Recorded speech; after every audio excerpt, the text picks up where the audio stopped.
Assalamualaikum warahmatullahi wabarakatuh. Alhamdulillah rabbil alamin alladzi ja'ala ad-da'wata ilal huda wad dalalata 'alal khair wan nasihata lil muslimin min afdhalil qurbat wa arfa'id darajat wa ahammil muhimmat fid din wa dzalika sabilul anbiya'il mursalin wa awliya'is salihin wal ulama'il amilin ar-rasikhin fil ilmi wal yakin wa sallallahu wa sallama wa sarrafa wa majjada wa azama ala nabiyyina Muhammadin rasulil amin wal habibil magin wa imamil muttaqin wa ala alihi wa ashabihi as-sadiqin al-mukhlisin wa la tabi'ina lahum bi ihsanin ila yaumiddin. Amma ba'du, usikum wa nafsi bi taqwallah faqad fazal muttaqun. Wa qala ta'ala wa alamu anna fikum rasulullah. Allah subhanahu wa ta'ala menyampaikan, ketahuilah bahwasanya dalam diri kalian ada Rasulullah sallallahu alaihi wasallam. Ayat ini sangat erat hubungannya dengan sabda baginda Nabi Muhammad dalam hadis yang akan kita bahas pada pagi hari ini, hadis riwayat Imam Muslim. Wa anhu, bersumber daripada sahabat Abu Dzar Al-Ghifari, qal, beliau berkata, qala Nabi sallallahu alaihi wasallam, bersabda baginda Nabi Muhammad sallallahu alaihi wasallam, uridat alayya a'mala ummati, ditunjukkan atau ditampakkan kepadaku semua amal perbuatan umatku, hasanuha wa sayyi'uha, yang baik ataupun yang jelek. Wajadtu fi mahasini a'maliha al-adha yumatu anit tariq, sabda Nabi sallallahu alaihi wasallam, kemudian aku mendapatkan di antara amal-amal baik di antara umatku adalah menyingkirkan gangguan seperti batu, kerikil. Kalau orang-orang dulu itu jalan ada batu ada apa, orang tua dulu itu berhenti, diambil, dipinggirkan apapun yang mengganggu di jalan, dari jalan. Jadi menyingkirkan gangguan seperti kerikil, batu dan yang lainnya, duri, dari jalan. Wajadtu fi masawi a'maliha, dan sabda Nabi sallallahu alaihi wasallam, aku mendapatkan di antara amal-amal buruknya an-nakha'a takunu fil masjid la tudfan, adalah dahak atau ingus di dalam masjid tidak ditanam atau tidak dibersihkan. Hadis riwayat Imam Muslim, Imam Ahmad dan Ibnu Majah. Hadis ini menjelaskan betapa Nabi Muhammad sallallahu alaihi wasallam betul-betul ada dalam diri kita. Itulah keinginan Allah, dan seharusnya kita menjadikan Nabi Muhammad ada dalam diri kita. Sebagaimana Nabi Muhammad sallallahu alaihi wasallam memposisikan dirinya ada dalam diri umatnya, maka juga seharusnya kita memposisikan diri kita ada dalam baginda Nabi Muhammad. Sebab itu betapa indah hadis yang diriwayatkan oleh Imam Muslim, Imam Ahmad dan Ibnu Majah ini menyampaikan semua amal perbuatan umatku yang jelek ataupun yang baik ditambahkan oleh Allah kepadaku. Aku dapatkan di antara amal kebaikannya adalah gangguan yang dihilangkan atau disingkirkan oleh umatku dari jalan, dan aku dapatkan di antara kejelekannya, amal kejelekannya adalah dahak atau ingus di masjid yang tidak dibersihkan. Kalau dulu masjidnya terbuat dari tanah, mungkin meludah itu di dalam masjid tidak apa-apa, tapi kalau sekarang bukan seperti itu ya, apalagi kapetnya seperti ini. Jangan memaknai hadis literalnya saja. Zamannya sekarang zaman era kebersihan, harus kita hidup bersih, jangan jorok di dalam masjid. Itu poin yang ingin disampaikan oleh Nabi. Karena memang di awal Islam, yang masuk Islam itu para sahabat rata-rata mereka adalah orang-orang yang tidak mampu, ad-du'afa, orang-orang menengah ke bawah, sehingga untuk kebersihan mereka kurang paham. Maka dididik oleh Nabi, seakan-akan baginda Nabi Muhammad menyampaikan membersihkan jalan, termasuk tentunya di masjid adalah masjid, itu adalah kebaikan yang dilaporkan oleh Allah kepada Nabi Muhammad. Demikian juga mengotori jalan, termasuk apalagi mengotori masjid, itu adalah kejelekan yang juga akan dilaporkan oleh Allah kepada baginda Nabi Muhammad. Ini poin yang ingin disampaikan oleh Nabi Muhammad. Umat Nabi Muhammad harus bersih. Umat Nabi Muhammad bukan hanya harus bersih dirinya, tapi harus bersih tempat tinggalnya, utamanya tentunya adalah bersih tempat ibadahnya. Dalam kitab Dalil Muslim juz 1 halaman 347 disampaikan, fa fi tanbih ala fadli kullama nafa'an nas au azala anhum dararan. Ini peringatan dari Nabi bahwasanya setiap apapun yang bermanfaat bagi manusia itu ada keutamaannya. Demikian juga setiap menghilangkan rintangan manusia juga ada keutamaannya. Sekecil apapun kebaikan yang kita lakukan itu ada keutamaannya. Sekecil apapun rintangan dan gangguan yang akan mengganggu manusia, itu juga ada keutamaannya. Itu yang disampaikan oleh Nabi SAW. Sehingga baginda Nabi Muhammad SAW dalam hadis Al-Bazzar wa Tabrani dari sahabat Anas, beliau mengatakan, al-khalqu iyalullah, makhluk ini termasuk manusia adalah keluarganya Allah. Fa ahbu khalqihi ilaih anfa'uhum liyalih, maka dari antara keluarga Allah atau dari antara makhluk Allah yang paling dicintai oleh Allah adalah manusia yang paling bermanfaat kepada manusia yang lainnya. Allah memposisikan umat Nabi Muhammad seakan-akan sebagai keluarga Allah. Mengganggu mereka sama seperti mengganggu Allah, memberi manfaat kepada mereka sama seperti memberi manfaat kepada Allah Subhanahu wa taala.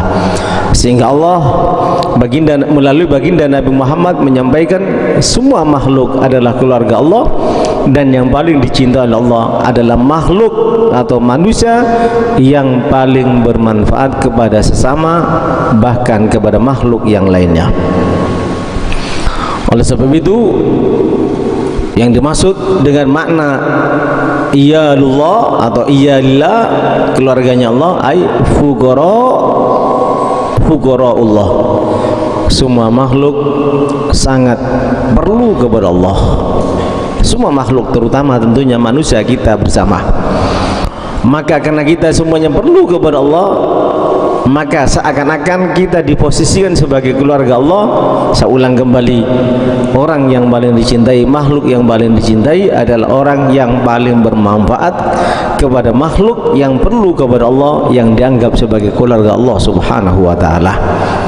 Dalam hadis yang senada, baginda Nabi Muhammad SAW menyampaikan dalam sebuah hadisnya yang bersumber daripada sahabat Abdullah bin Abbas radhiyallahu anhuma, khairun nas anfa'uhum linnas, manusia yang terbaik adalah manusia yang paling bermanfaat kepada manusia yang lainnya. Ini kita lihat betapa indah perumpamaan-perumpamaan yang disampaikan oleh baginda Nabi Muhammad tentang umatnya, yaitu kita insyaallah mudah-mudahan tergolong di antaranya. Baginda Nabi Muhammad SAW juga menyampaikan, man kana wuslah li akhihil muslim ila di sultanin fi manfaati birrin au taysiri usrin a'anahullahu ala ijazatis sirati yauma dahdil aqdam. Siapapun di antara kita umat baginda Nabi Muhammad SAW yang menghubungkan untuk saudaranya kepada penguasa dalam manfaat suatu kebaikan atau memudahkan suatu kesulitan, maka Allah Subhanahu wa taala akan memberi kemampuan kepada hamba tersebut untuk lewat di atas Shiratal Mustaqim tatkala semua manusia dalam keadaan terancam melewati atau meniti Shiratal Mustaqim akan tergelincir kaki mereka. Hadis ini menjelaskan bahwasanya Nabi Muhammad SAW menganjurkan kita yang mungkin mempunyai kemampuan untuk melobi kepada penguasa, lalu kita melihat tetangga kita, saudara kita mempunyai masalah, maka kita sebagai sesama orang beriman wajib membantu masalah tersebut untuk menyambungkan atau menghubungkan saudara kita yang mempunyai masalah dengan penguasa agar dimudahkan untuk mendapatkan manfaat kebaikan, yang punya kesulitan dan yang lain dibantu. Ini diantaranya. Yang kedua, Rasulullah SAW menyampaikan atau mempunyai kesulitan, ingin mendapatkan manfaat atau kesulitan, seperti ya, mungkin masalah KTP, atau mungkin ada kematian, atau mungkin ada masalah-masalah apapun yang bertalian dengan pemerintahan, baik tingkat RT, RW dan seterusnya, apalagi ke atas, maka yang mempunyai kemampuan untuk memudahkan saudara kita mendapatkan manfaat dari penguasa, kita mempunyai kemampuan untuk menolong atau bisa mempermudah saudara kita yang mempunyai masalah dengan penguasa, dan kita mempunyai kemampuan untuk menolong, lalu kita lakukan atau memberi pertolongan, maka tatkala orang melewati Shiratal Mustaqim dalam keadaan terancam, waliyadzubillah, yang kadangkala baru menginjak kakinya belah, badannya belah jadi satu karena begitu tajamnya, jatuh ke dalam neraka jahanam yang mungkin ribuan tahun nyampainya ke dasar neraka itu, naiknya juga ribuan tahun. Tapi bagi mereka yang menolong saudaranya untuk mendapatkan manfaat yang baik dari penguasa karena dia punya kemampuan, dan membebaskan saudaranya atau memudahkan kesulitan saudaranya di hadapan penguasa, maka orang selalu berbuat seperti ini dijamin oleh Nabi, tatkala lewat di atas Shiratal Mustaqim dia dengan aman dan tidak akan terjerumus dalam api neraka. Berikutnya baginda Nabi Muhammad SAW menyampaikan, anna man aghatha malhuman kataballahu lahu 73 hasanah wahida minha yuslihullahu biha akhiratahu. Sabda Nabi, wasaniyatan wasab'una lahu darajat yaumil qiyamah, rawahu Abu Ya'la wal Bazzar wal Baihaqi. Barang siapa yang menolong orang yang ada dalam kesulitan, yang memerlukan pertolongan, siapa yang menolong satu orang saja, maka Allah Subhanahu wa taala akan memberi kebaikan kepadanya sebanyak 73 kebaikan.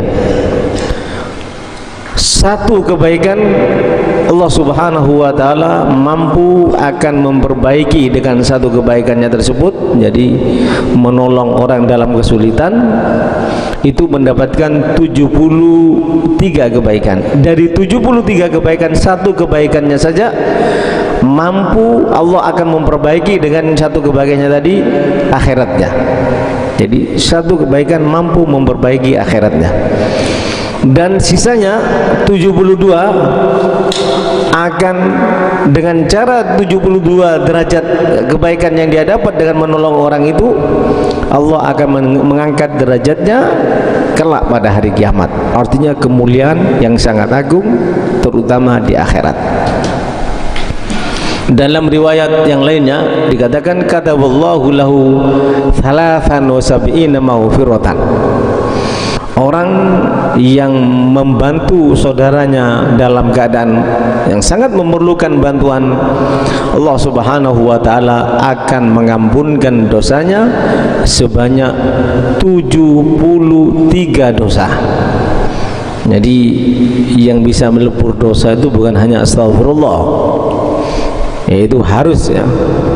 Yang bisa melebur dosa itu bukan hanya salawat, baca Al-Quran dan yang lainnya, itu harus kita lakukan.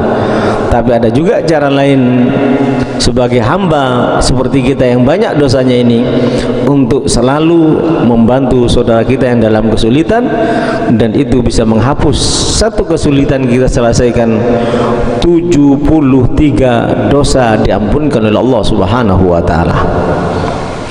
Berikutnya, ini semuanya dilaporkan kepada Rasulullah ya. Semua apa yang kita lakukan dan disebutkan oleh Rasulullah ini akan dilaporkan kepada Rasulullah. Berikutnya, man satara musliman satarahullahu azza wa jalla fid dunya wal akhirah. Barang siapa menutupi cacat atau keburukan atau kekurangan seorang muslim, maka Allah akan menutupi cacat, keburukan di dirinya, kata Allah Subhanahu wa taala, fid dunya wal akhirah, di dunia dan di akhirat. Kita menutupi cacat atau keburukan saudara kita, maka keburukan kita akan ditutup oleh Allah di dunia dan di akhirat. Kalau kita hanya mampu melakukannya, menutup aib atau kekurangan, cacat kekurangan saudara kita di dunia, tapi tatkala kita menutupi kekurangan atau cacat kekurangan saudara kita di dunia, Allah menutupi cacat dan kekurangan kita di dunia dan di akhirat. Artinya kekurangan kita diampunkan oleh Allah Subhanahu wa taala, sehingga di dunia dan di akhirat tidak ada yang tahu. Wa man fakka an makruhin karbatan faqallahu azza wa jalla anhu karbatan min kurabi yaumil qiyamah. Cukup menakjubkan. Barang siapa melepaskan orang lain yang dalam keadaan kesulitan, satu kesulitannya dari kesulitan-kesulitan yang dihadapinya, maka Allah Subhanahu wa taala akan melepaskan dari orang yang melepaskan kesulitan saudaranya tadi, yaitu kesulitan kelak pada hari kiamat, kesulitan yang tidak akan mampu membebaskan kesulitan yang kita hadapi di hari kiamat kecuali Allah. Namun bagi mereka yang melepaskan kesulitan saudaranya di akhirat, Allah yang akan melepaskan kesulitan dia, karena dia telah melepaskan kesulitan saudaranya di dunia.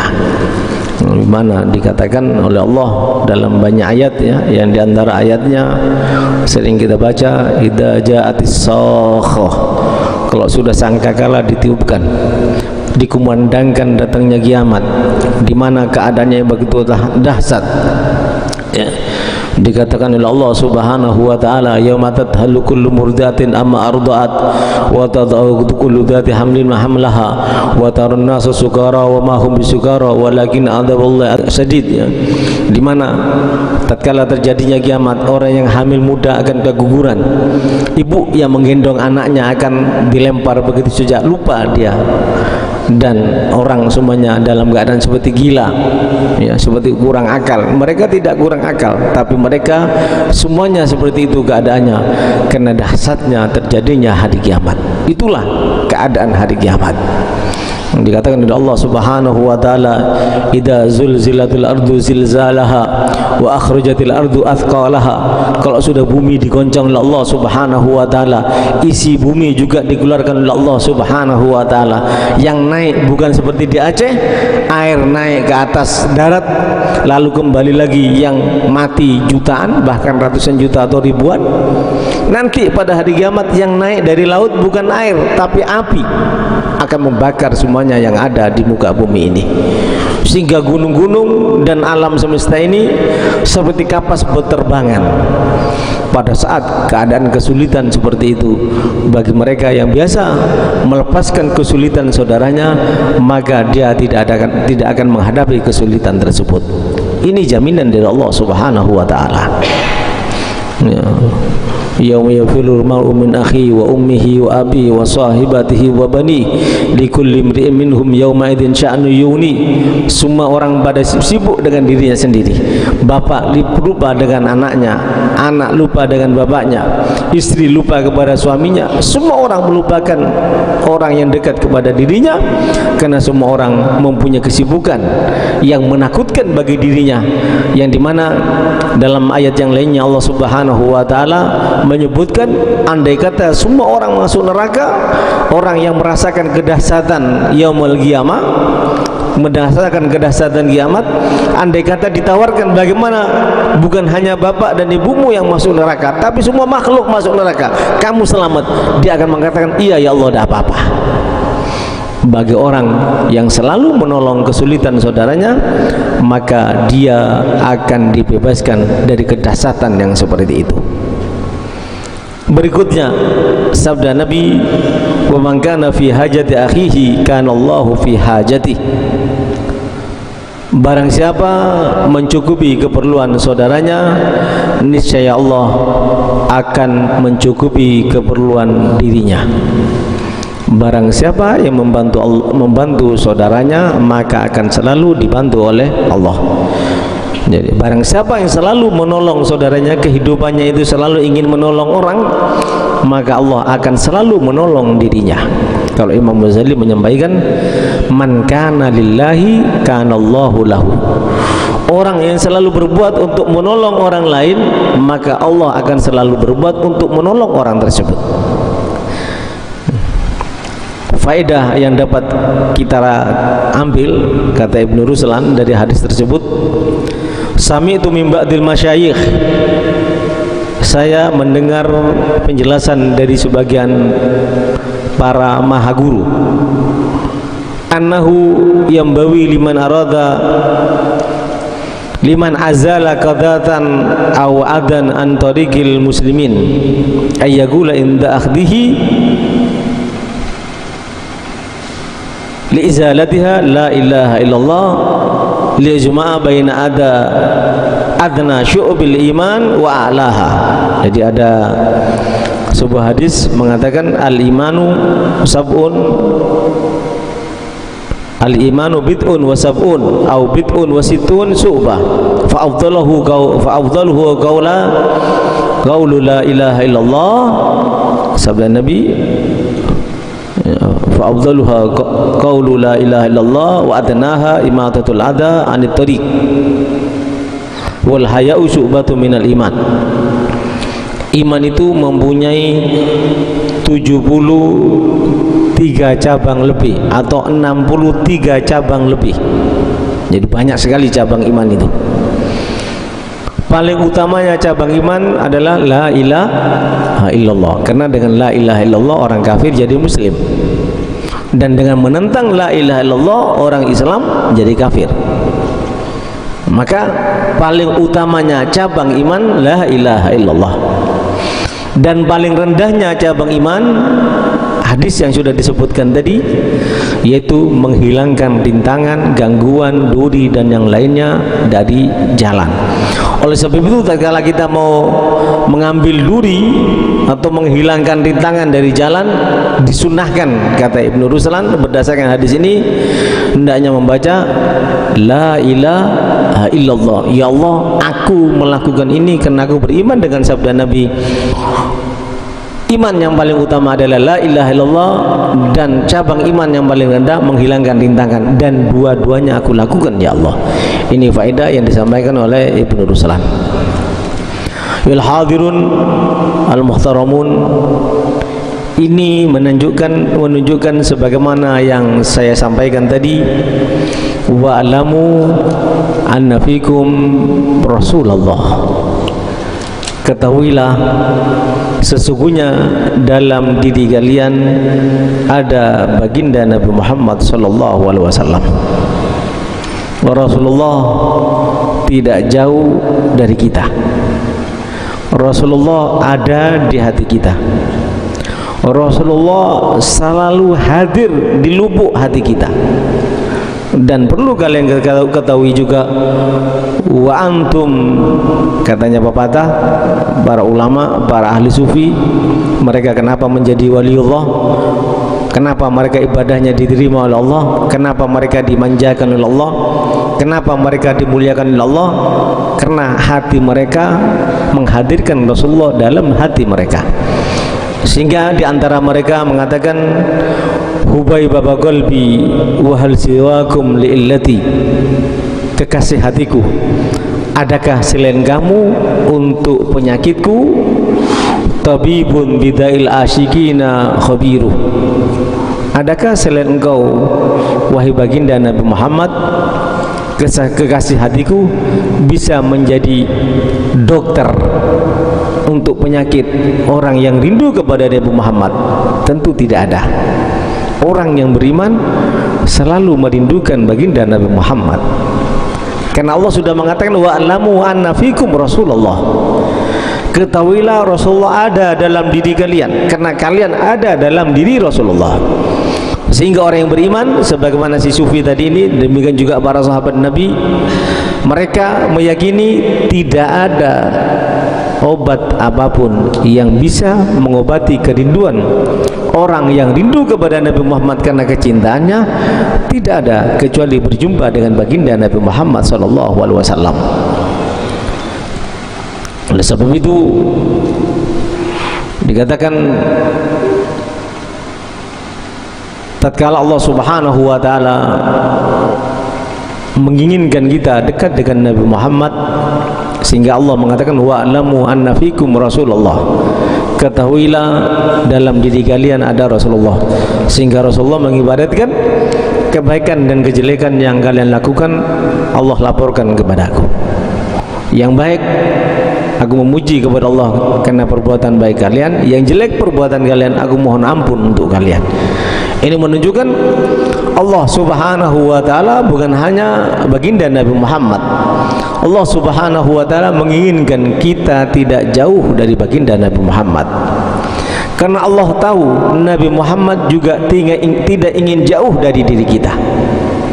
Oleh sebab itu, untuk menunjukkan bahwasanya Rasulullah ada dalam diri kita, bukan hanya amal baik dan jelek kita yang dilaporkan oleh Allah kepada baginda Nabi Muhammad, ya, faguli malu fasyirallah malakum wa rasuluh, beramallah sesuka kalian, tapi kalian harus tahu amal yang kalian lakukan akan dilaporkan oleh Allah, oleh malaikat kepada Allah dan kepada Rasulullah, tentu juga orang yang beriman.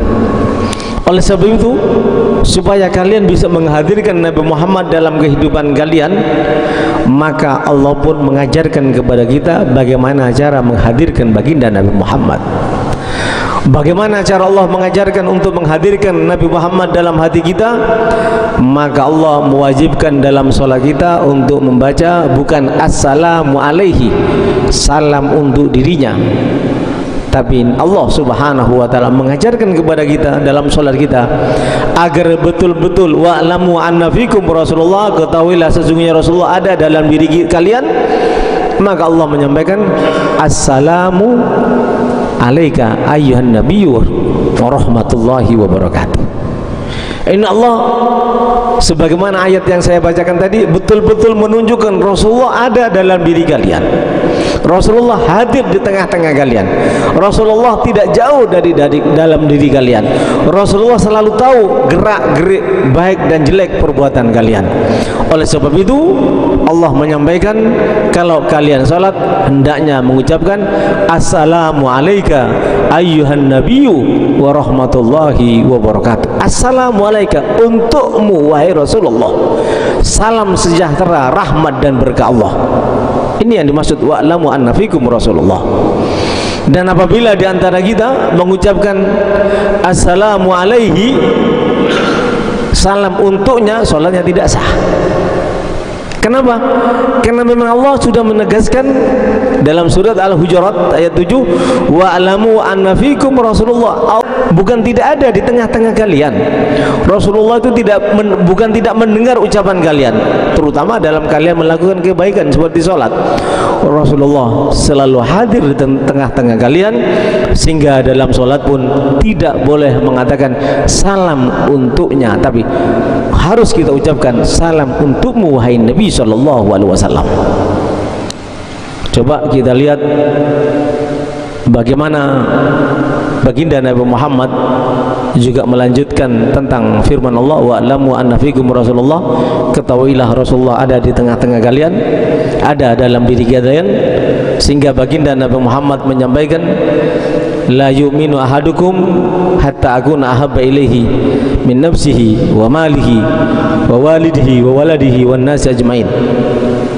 Dalam banyak riwayat, tidak beriman atau tidak sempurna iman salah seorang di antara kalian sebelum mampu mencintai Nabi Muhammad melebihi cintanya kepada dirinya, melebihi cintanya kepada hartanya, melebihi cintanya kepada kedua orang tuanya, melebihi cintanya kepada anaknya, dan melebihi cintanya kepada semua makhluk. Kalau tidak mampu berbuat seperti itu, berarti tidak sempurna imannya. Artinya wa'lamu anna fikum Rasulullah. Yang harus kalian kedepankan dalam diri kalian adalah tiada lain hanya baginda Nabi Muhammad sallallahu alaihi wasallam. Bagaimana orang akan sampai kepada Allah dan melupakan Nabi Muhammad, langsung ingin nyampai kepada Allah, sedangkan yang menghantarkan kita untuk sampai kepada Allah hanya Nabi Muhammad. Apalagi Allah subhanahu wa ta'ala telah bersumpah demi kemuliaan dan keagungannya, jalan apapun yang kita lalui, pintu apapun yang kita buka, Allah mengatakan tidak akan menerima kalian semuanya yang melalui semua jalan dan membuka semua pintu untuk mendapatkan ridha dan pengampunan dari Allah, kecuali melalui pintu baginda Nabi Muhammad. Ini yang disampaikan oleh baginda Nabi Muhammad dan disampaikan oleh Allah subhanahu wa ta'ala. Al-hadirun al-muhtaramun, hadis ini yang kita baca pada kesempatan ini tiada lain hanya keinginan Rasulullah agar kita selalu menghadirkan Rasulullah dalam diri kita. Karena orang yang selalu menghadirkan Rasulullah dalam dirinya, insya Allah akan selalu mampu melakukan kebaikan dan mampu untuk menjauhkan dirinya dari perbuatan yang jelek. Contoh kecilnya, seorang yang ingin masuk Islam, lalu dia mengatakan kepada Rasulullah, ya Rasulullah, aku ingin masuk Islam, tapi aku tidak bisa menghentikan kemaksiatan yang aku lakukan. Apa kata Rasulullah? Tidak apa-apa, kamu mau masuk Islam, kejelekan yang kamu lakukan tetap kamu lakukan, tidak apa-apa, cuman syaratnya satu, apa? Jangan bohong, la takdzib. Artinya apa? Kamu boleh masuk Islam dan tekadmu untuk melakukan pelanggaran agama, aku tidak akan melarangnya, tapi jangan lupa taruh diriku dalam dirimu, letakkan dalam benakmu dan hatiku adalah diriku, kata Rasulullah. Sehingga apa? Tatkala orang ini masuk Islam lalu dia tetap mempunyai keinginan melakukan kemaksiatan, setiap akan melakukan maksiat dia ingat kepada baginda Nabi Muhammad, wa'lamu anna fikum Rasulullah. Sehingga apa? Tatkala dia mau judi, dia ingat, nanti ditanya oleh Rasulullah, Rasulullah mengatakan boleh, tidak apa-apa kamu judi, tapi kalau aku tanya nanti jangan bohong. Betapa malunya kalau aku ditanya oleh Rasulullah. Mau berbuat maksiat ini, maksiat itu, sampai terakhir apa? Karena dia meletakkan, Allah Rasulullah mendidik orang yang baru masuk Islam ini dengan firman Allah wa'lamu anna fikum Rasulullah, meletakkan Rasulullah dalam hatinya, dalam benaknya, dalam pikirannya, maka dengan meletakkan Rasulullah dalam dirinya, dia mampu meninggalkan semua kejelekan. Ini yang diinginkan oleh Nabi Muhammad. Jadi poin yang penting dalam pengajian di pagi hari ini, mari kita berusaha jangan lupakan baginda Nabi Muhammad. Kata para salafus saleh sangat biasa diucapkan oleh mereka, lawabar anni Rasulullah sallallahu alaihi wasallam tarfatainin ma'adatu nafsi minal muslimin atau minal mu'minin. Kalau aku sedetik saja lupa kepada Nabi Muhammad, aku anggap diriku bukan orang yang beriman atau orang Islam. Ini para aulia, Abu Bakar Siddiq, sahabat yang lainnya, para aulia tidak akan menjadi waliullah, tidak akan menjadi kekasih Allah. Para ulama-ulama besar tidak akan menjadi orang besar kecuali di benak mereka tidak pernah terlupakan baginda Nabi Muhammad. Mari kita jadikan Nabi Muhammad ada dalam otak kita, benak kita, pikiran kita, hati kita, sehingga setiap apapun yang akan kita lakukan selalu kita berpikir kira-kira Nabi Muhammad senang atau tidak. Dan dengan demikian insya Allah kalau kita tidak lupa Nabi Muhammad juga tidak akan lupa kepada kita. Sebesar apapun dosa kita akan diampunkan oleh Allah Subhanahu wa taala, dan dengan demikian kita berharap bisa wafat dalam keadaan husnul khatimah. Ya Allah biha ya Allah biha ya Allah biha ya Allah husnul khatimah. Ya Allah biha ya Allah biha ya Allah biha ya Allah biha ya Allah husnul khatimah. Ya Allah biha ya Allah biha ya Allah biha ya Allah biha ya Allah husnul khatimah. Bi jahi tahar rasul jud rabbana bil qabul wa hab lana kullasul. Rabbi istajib li amin. Rabbi fanfa'na bi barakatihim wahdinal husna bihurmatihim wa amitna fi tariqati wa mu'afati minal fitani wal afa minkum. Wassalamu alaikum warahmatullahi wabarakatuh.